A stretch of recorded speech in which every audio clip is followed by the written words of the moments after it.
అవసరం లేదు. ఈ మాయలో ఉన్న వాళ్ళు ఎవరైతే ఉన్నారో నాకంటూ ఏ ఫామ్ హౌజు లేదు, స్పష్టంగా చెప్తా ఉన్నా. నా మిత్రుడు ఒక ఆయనకి ఫామ్ హౌస్ ఉంటే నేను లీజ్ మీద తీసుకున్నమాట వాస్తవం. ఒక 7-8 ఏళ్ళ నుంచి లీజ్ మీద ఉన్నమాట వాస్తవం. ఒకవేళ అది ఎఫ్టీఎల్లోనో బఫర్లోనో ఉంటే నా మిత్రుడికి నేను చెప్తా, దగ్గర ఉండి అవసరమైతే నేను కూడా పోయి, ఎందుకంటే నేను లీజ్ మీద ఉన్నా కాబట్టి అక్కడే ఉండి నేను దగ్గరుండి కూలగొట్టించి వస్తా. ఒకవేళ అందులో ఏమైనా తప్పు ఉంటే ఎఫ్టీఏలో బఫర్లో ఉంటే నేనే దగ్గరుండి కూలగొట్టించి వస్తా. కానీ నేను కాంగ్రెస్ ప్రభుత్వాన్ని ఒక మాట అడుగుతా ఉన్నా, సరే ఇలా ఏమైనా తప్పు ఉంటే కూలగొట్టరు, నో ప్రాబ్లం, కూలగొట్టండి, దానిలో నష్టమేం లేదు, వెల్కమ్, మంచి జరుగుతున్నప్పుడు అందరం ఆహ్వానించాల్సింది. కానీ నేరుగా అక్కడి నుంచి బయలుదేరి నాతో పాటు రండి మంత్రులు, పెద్ద పెద్ద కాంగ్రెస్ లీడర్లు, ఎఫ్టీఎల్లలో బఫర్లలో కట్టిన రాజభవనాలు నేను కూడా తీసుకొని మీ అందరం కలిసిపోదాం, నాతో పాటు మీరు కూడా రండి మీడియా, నేను దగ్గర నుండి తీసుకొని పోతా. నిన్న మొన్నటి నుంచి నేను కూడా చూస్తా ఉన్నా సోషల్ మీడియాలో ఎట్లా బ్రహ్మాండంగా జూమ్లు పెట్టి మరీ తీసినారు.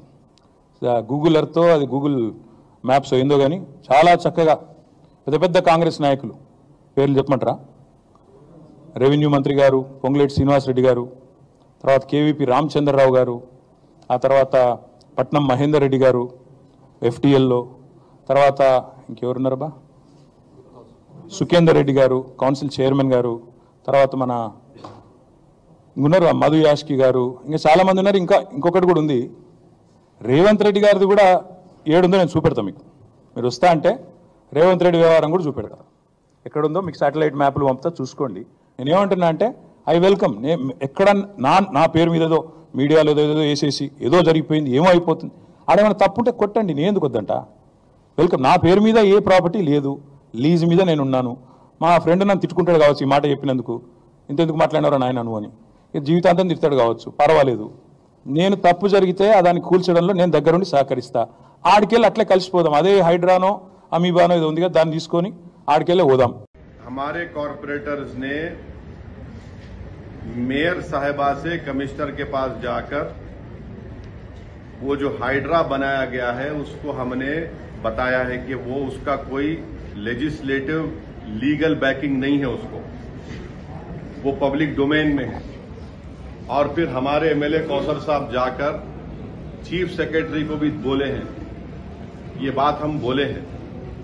और तीसरी बात ये है कि जीएचएमसी का जो ऑफिस है, अभी जीएचएमसी का ऑफिस है ना, तो हम लोग जो है हमारे स्कूल में जब हम लोग बस में जाते थे, हैदराबाद पब्लिक स्कूल को बस में जाते थे, मेरे को अच्छी तरह याद है हमारी जो बस होती थी वापसी में ऐसा आती थी, या फिर कभी कभी मैं पब्लिक स्कूल को जाता था बस पकड़ के, एक बस नंबर 7 होती थी, अभी भी होंगी, डबल डक्कर में बैठ जाता था मैं, ऊपर बैठने का बड़ा शौक था मेरे। हाँ, वो लिबर्टी से जाती थी, लिबर्टी से टैंक बन जाती थी।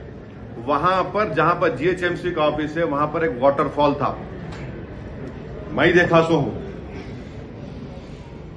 नेकलेस रोड एफटीएल पर है, तोड़ो उसको आप,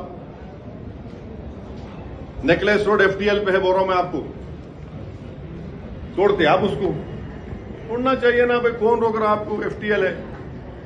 सीसीएमबी का गवर्नमेंट ऑफ इंडिया का ऑफिस है हिमायत सागर के पास, बना लिया आप, गवर्नमेंट ऑफ इंडिया का है। तो ये हमारा ऑब्जेक्शन इस बात पर है, ये हमारा ऑब्जेक्शन इस बात पर है।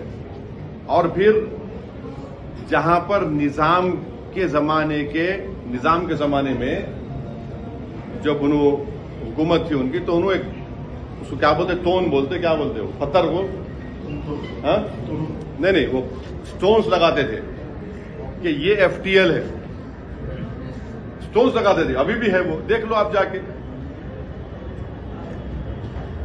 ये है हमारा, हम तो चीफ सेक्रेटरी मैडम को भी बोले, मेयर साहिबा को भी बोले, अब वो गवर्नमेंट देखना उसको। హైడ్రా గురించి, నీ అక్రమాల చిట్టాల గురించి, నీ దందాల గురించి నేను మాట్లాడుతున్నాను, కానీ సామాన్య ప్రజల్ని వేధించే భయభ్రాంతులకు గురి చేసేటువంటి పద్ధతులలో మీరు ఆలోచన చేస్తుందా రేవంత్ రెడ్డి అని చెప్పి అడుగుతా ఉన్నాం. ఇవాళ నువ్వేదో అనుకుంటున్నావు, ఏదో స్వచ్ఛమైన నీతివంతమైన స్టబ్బన్గా ఉండే ఆఫీసర్ అని చెప్పి, ఇవాళ కలెక్టర్ ఇవాళ కలెక్టర్ కాలే, అనాదిగా కలెక్టర్ ఉన్నారు అక్కడ. ఏ కలెక్టర్లు పర్మిషన్ ఇచ్చిండ్రు, ఏ జిహెచ్ఎంసీ పర్మిషన్ ఇచ్చింది, ఏ ఉడా పర్మిషన్ ఇచ్చింది, ఏ ఆఫీసర్ దాన్ని రిజిస్ట్రేషన్ చేసిండ్రు, ఇవన్నీ ఒక్క ఏళ్ళు చూపించే ప్రయత్నం చేస్తే 4 ఏళ్ళు చూపించాలనే విషయాన్ని మర్చిపోకు. ఆనాడు కూడా టీఆర్ఎస్ పార్టీ ప్రభుత్వం ఏర్పడిన నాడు అయ్యప్ప సొసైటీలో ఇట్లా ఇల్లు కూల్చేసే ప్రయత్నం చేసిండ్రు, 4 రోజులకి తూకం ముడిచిండ్రు. ఆ తదుపరి ఏం చేసిండ్రో ఆనాటి హైదరాబాద్ ప్రజానికానికి తెలుసు. ఇవాళ మీరు కూడా ప్రజల సమస్యలు పరిష్కరించే దమ్ము లేక, వాటి మీద చర్చించేటువంటి వెసులుబాటు లేక ఇవాళ ప్రజలు డైవర్ట్ చేయడం కోసం ఇదొకటి ఎత్తుకున్నావు. దీని మీద తప్పకుండా ప్రజలు ఆలోచన చేస్తూ ఉన్నారు. నేను ఒకటే కోరుతున్నా, నీకు నిజంగా దమ్ముంటే హైదరాబాదులో ఎన్ని చెరువులు ప్రభుత్వమే మొత్తం పూర్తి చేసి, బతుకమ్మ కుంట ఎవరు పూర్తి చేసిండ్రు? ప్రభుత్వం పూర్తి చేసింది. ఇలా కరీంనగర్లో ఒక 4 చెరువులు ఉండే, ప్రభుత్వం పూర్తి చేసింది. ప్రభుత్వం పూర్తి చేసిన చెరువులన్నీ ఇవాళ ప్రభుత్వమే ఈ FTL జాగాలలో పర్మిషన్ ఇచ్చిన శ్వేతపత్రం విడుదల చేయాలి. దానికి ఒక పద్ధతి పెట్టాలి తప్ప రాత్రి పోయి దొంగల్లాగా మిషన్లు పెట్టి కూలగొట్టే, సామాన్యులు కూలగొట్టే పద్ధతి మంచిగా. కూలగొట్టు, నువ్వు పెద్దలే కూలగొడుతున్నావు, సంతోషం. ఇంకా పెద్దలు అనేక మంది ఉన్నారు, కూలగొట్టు, సంతోషం. కానీ సామాన్యులు మాత్రం ఇట్లాంటి ఇబ్బంది పెడితే మంచిది కాదు. ఇవాళ దీని మీద భారతీయ జనతా పార్టీ ఇప్పటికే చెప్పింది. ఇవాళ ప్రతి దానికి ఒక సిస్టమ్ ఉంటుంది, ఒక చట్టం ఉంటుంది. చట్టాన్ని పక్కకు పెట్టి, సిస్టాన్ని పక్కకు పెట్టి, తాత జాగీర్లాగా ఇవాళ హీరో అన్నట్టుగా, ఈ పార్టీ ఇప్పుడే పుట్టినట్టుగా, ధర్మం కోసమే ఉన్నట్టుగా, అక్రమాలన్నీ కూడా ఆపుతున్నట్టుగా ఇవాళ పోజు పెట్టే పద్ధతి మాత్రం మంచిగా లేదని చెప్పి నేను దీన్ని తీవ్రంగా హెచ్చరిస్తాను. ఈ ప్రజలకు కోట్లాది మంది దాహార్తిని తీర్చే ఈ యొక్క చెరువులను శ్రీమంతులుగా గొప్ప వ్యక్తులుగా ఉన్న వాళ్ళు వాటి పక్కనే ఫామ్ హౌజ్ల పేరు నిర్మించుకొని వాళ్ళ డ్రైనేజ్ కాలువలు తీసుకెళ్ళి గండిపేటలో కలిపినారు. నేను ఇక్కడ వేదిక మీద ఉన్న పెద్దలతో పాటు ఇక్కడ వచ్చిన భక్తులను నేను ఒకటే మాట అడగదలుచుకున్నా.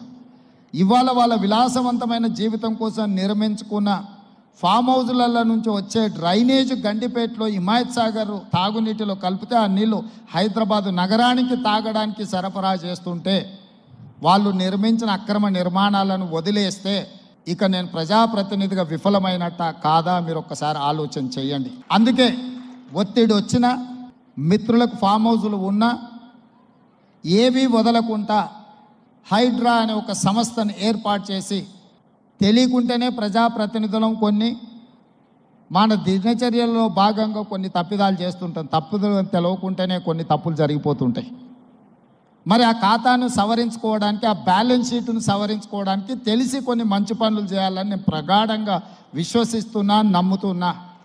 ఆ తెలిసి చెయ్యాలనుకుంటున్న మంచి పనుల్లో భాగము ఈ చెరువులను చెరబట్టిన వాళ్ళ నుంచి విముక్తి కలిగించాలన్న ఏకైక లక్ష్యంతోనే ఈరోజు చెరువులను ఆక్రమించుకున్న వాళ్ళను ఎవరిని వదలకుండా ఉక్కు పాదంతో అణిచివేయాలన్న ఆలోచన, అందులో నిర్మాణాలను ఏ ఒత్తిడి వచ్చినా వెనక్కి తక్కకుండా తొలగించాలన్న ఆలోచనతోనే ఈరోజు ఈ చెరువులలో ఉన్న అక్రమ కట్టడాలను కూలగొడుతున్నాము. నాకు తెలుసు ఈ చెరువులలో నిర్మాణమైన విలాసవంతమైన ఫామ్ హౌజులు ప్రభుత్వాన్ని ప్రభావితం చేయగలిగిన స్థానాలలో ఉన్న చాలామంది వ్యక్తులు ఉన్నారు. ప్రత్యక్షంగా ప్రభుత్వంలో భాగస్వాములు అయి ఉండొచ్చు, లేకపోతే సమాజం మీద బాగా ప్రభావితం చేయగలిగిన వ్యక్తులు ఉండొచ్చు. కానీ వాటన్నిటినీ నేను పట్టించుకోదలుచుకోలే. ఇది భవిష్యత్ తరాలకు, ఇది రాజకీయాలకు సంబంధం లేదు. నేను స్పష్టంగా చెప్పదలుచుకున్నా. రాజకీయాల కోసమో లేకపోతే రాజకీయ నాయకులను కొంతమందిని దృష్టిలో పెట్టుకొని చేపడుతున్న కార్యక్రమం కాదు ఇది. భవిష్యత్ తరాలకు, మన పిల్లలకు, వాళ్ళ పిల్లలకు వారసత్వంగా మనం అందించే సంపద ఈ సరస్సులు, ఈ నదులు, లేకపోతే ఈ రోజున్న ఈ చెరువులు.